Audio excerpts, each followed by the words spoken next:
நாடு பார்த்ததுண்டா இந்த நாடு பார்த்ததுண்டா நாடு பார்த்ததுண்டா இந்த நாடு பார்த்ததுண்டா தன் வீடு பார்க்காமல் வாழ்வு பார்க்காமல் இந்த நாடு முன்னேற நாடு உழைத்தவனை நாடு பார்த்ததுண்டா. Freedom fighter and politician. He was born on July 15, 1903 in Virudhunagar. He joined the Indian freedom movement at a young age.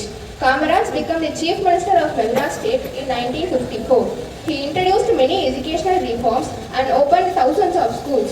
He helped poor children by expanding the free midday meal scheme in schools.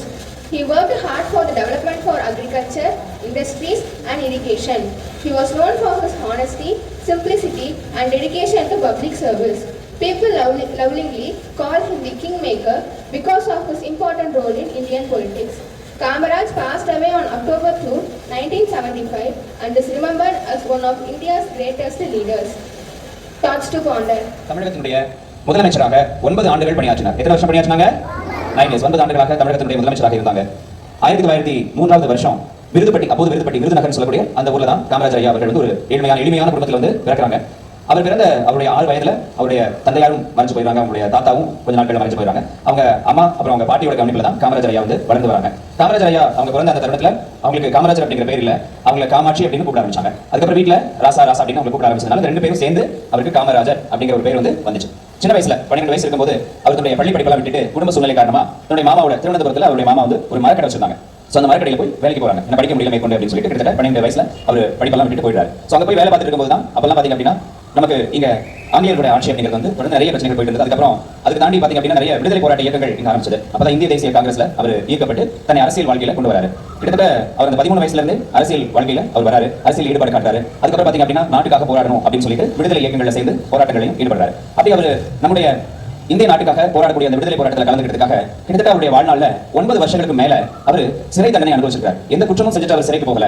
நாட்டுக்காக தன்னுடைய மக்கள் நல்லா இருக்கணும் அப்படிங்கிறதுக்காக அவர் போராடினதுக்காக அன்றைய அரசு அவரை கைது செய்து சிறையில் அடைத்தார். கிட்டத்தட்ட அவருடைய வாழ்நாள்ல 9 வருஷம் அப்படின்னா பாத்துக்கோங்க. நமக்காக நாம எல்லாம் நல்லா இருக்கணும் அப்படிங்கிறதுக்காக விடுதலை போராட்ட உணர்வோடு காமராஜர் ஐயா அவர்கள் அன்றைக்கு சிறைக்கெல்லாம் சென்றார்கள். அதுக்கு பிறகு வந்து நம்ம நாடு நல்லா இருக்கணும் அப்படிங்கிறதுக்காக நிறைய திட்டங்களை வகுத்து கொடுக்கறதுல முதன்மையான ஒருத்தராக இருந்தார். அப்போதைய சென்னை மாகாண், அதுக்கு பிறகுதான் தமிழ்நாடு அப்படின்னு பேர் மாறிச்சு. அப்போதைய சென்னை மாகாணத்துடைய முதலமைச்சராக ஐயா அவர்கள் 3வது முதலமைச்சராக தேர்ந்தெடுக்கப்பட்டாங்க. அப்போ தொடர்ந்து 9 ஆண்டுகள் அவருடைய ஆட்சி அப்படிங்கிறது நடந்தது. காமராஜர் ஐயா அவருடைய ஆட்சியினுடைய பலன்களை தான் இன்னைக்கு வரைக்கும் நாம பெற்றுக்கொண்டிருக்கிறோம். இன்னைக்கு நம்ம இருக்கக்கூடிய ஊர்களையும் சில ஊர்களை பாத்தீங்க அப்படின்னா கிராமங்கள்ல அந்த சாலைகளுக்கு பக்கத்துல பெரிய ரோடு பக்கத்துல நிறைய மரங்கள் வளர்த்தாங்க. இன்னைக்கு நம்ம வெட்டிட்டோம். ஆனா அந்த மரங்கள் எல்லாம் காமராஜர் ஐயாவுடைய ஆட்சி காலத்துல வளர்க்கப்பட்டுச்சு. எப்படி அப்படின்னு பாத்தீங்கன்னா அதிகமா வந்து வறட்சியா இருந்தாலும் வெயிலா இருந்தாலும் அங்க வளரக்கூடிய புளிய மரங்களை எல்லாம் நட்டாங்க. அதுல இருந்து வரக்கூடிய அந்த புளிய பழங்கள்லாம் எடுத்து பக்கத்துல கூடிய ஏழை எளிய மக்கள் பிழைச்சுக்கணுங்கிறதுக்காக ஒரு திட்டத்தை வகுத்து கொடுத்து இந்த மரங்களை எல்லாம் சாலை ஓரங்களில் நட்டாங்க.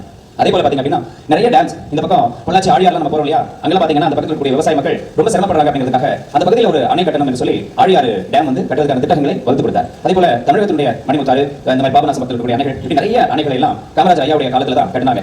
அப்போ கட்டப்பட்ட அணைகள் தான் இன்னைக்கு அந்த டேம்ஸ் மூலமா நமக்கு நிறைய தண்ணி கிடைச்சிருக்கு, விவசாயம் பெருகிட்டு இருக்கு. அதே போல பாத்தீங்க அப்படின்னா இந்த ஊட்டி பகுதியில் இருக்கக்கூடிய பிலிம் தொழிற்சாலை சொல்லுவாங்க அப்பலாம். சோ அது இன்னும் நிறைய இண்டஸ்ட்ரீஸ் இது எல்லாமே வந்து தொழிற்சாலைகள் எல்லாம் பாத்தீங்க அப்படின்னா காமராஜர் ஐயாவுடைய காலகட்டத்தில் அவர் ஆரம்பிச்சு கொடுத்தது தான் இன்னைக்கு வரைக்கும் அந்த பலனை அனுபவிச்சுட்டு இருக்கோம். ஒரு தொலைநோக்கு பார்வை அப்படிங்கிறது காமராஜர் ஐயா அவர்கிட்ட இருந்துச்சு. அவர் அதிகம் படிக்கல, ஆனாலும் நிறைய மக்கள் படிக்கணும் அப்படின்னு ஆசைப்பட்டார். ஏழை எளிய மக்கள் படிக்கணும்னு ஆசைப்பட்டார். இன்னைக்கு நம்ம அரசு பள்ளிகளிலே சத்துணவு திட்டம் அப்படின்னு ஒரு திட்டம் போயிட்டு இருக்கு. காலை உணவு திட்டம், சத்துணவு திட்டம் போயிட்டு இருக்கு. ஆனா அதுக்கெல்லாம் முன்மாதிரியாக இருந்தவர் பெருந்தலைவர் காமராஜர் ஐயா அவர்கள். அவர் ஒரு முறை வந்து ஒரு கிராமத்துக்கு வண்டியில் போயிட்டு இருக்கும்போது ஒரு பையன் அங்க ஆடு மேய்ச்சிட்டு இருக்காங்க. அவங்க கேட்கறாங்க, நீங்க பள்ளிக்கூடம் போகலையா கேட்டு அந்த பையன் சொன்னா, நான் பள்ளிக்கூடம் போனா எனக்கு யார் சாப்பாடு தருவா, ஆடு மேய்ச்சா தான் எனக்கு வீட்டில் சாப்பாடு போடுவாங்க, சம்பளம் கிடைக்கும், அந்த மாதிரியான விஷயம் சொன்ன உடனே சரி ஏழை எளிய பிள்ளைகள் சாப்பாடு இருந்தால் பள்ளிக்கூடத்துக்கு போவாங்க அப்படின்னு சொல்லி அவர்களுக்கு அன்றைக்கு மத்திய உணவு திட்டம் என்ற ஒரு திட்டத்தை கொண்டு வந்து அறிமுகப்படுத்தியது பெருந்தலைவர் காமராஜர் ஐயா அவர்கள். அப்படி குழந்தைகள் வந்து வரணும், இலவச கல்வி கிடைக்கணும் அப்படிங்கிறதுக்காக ஒரு ஆசிரியர் பள்ளிக்கூடம், ஒரு கிராமம் ஒரு ஆசிரியர் கொண்டு பள்ளிக்கூடம் ஆரம்பிக்கணும் அப்படின்னு சொல்லி ஆரம்பிச்சு கொண்டு வந்தாங்க. அப்ப எல்லா பிள்ளைகளும் வந்து பள்ளிக்கூடத்தில் படிக்கணும் அப்படின்னு ஆசைப்பட்டாங்க. இலவசமா அவர்களுக்கு வந்து சீருடைகள், யூனிஃபார்ம் அப்படிங்கிறதெல்லாம் வந்து அரசு பள்ளிகளை வழங்கினாங்க. இப்படி நிறைய திட்டங்களை காமராஜர் ஐயா அவர்கள் வந்து கொண்டு வந்ததுனால தான் இந்த கல்வி அப்படிங்கிறது வந்து பெருக ஆரம்பிச்சது. நிறைய பேர் பள்ளிக்கூடத்துக்கு போக ஆரம்பிச்சாங்க, படிக்க ஆரம்பிச்சாங்க. அதுக்கு பிறகு பெரிய பெரிய வேலைகளிலே போய் சேர ஆரம்பித்தார்கள். நிறைய பள்ளிக்கூடங்கள் ஆரம்பிக்கப்பட்டது. இப்படி அவர் கல்விக்காக நிறைய விஷயங்கள் செய்ததனால வந்து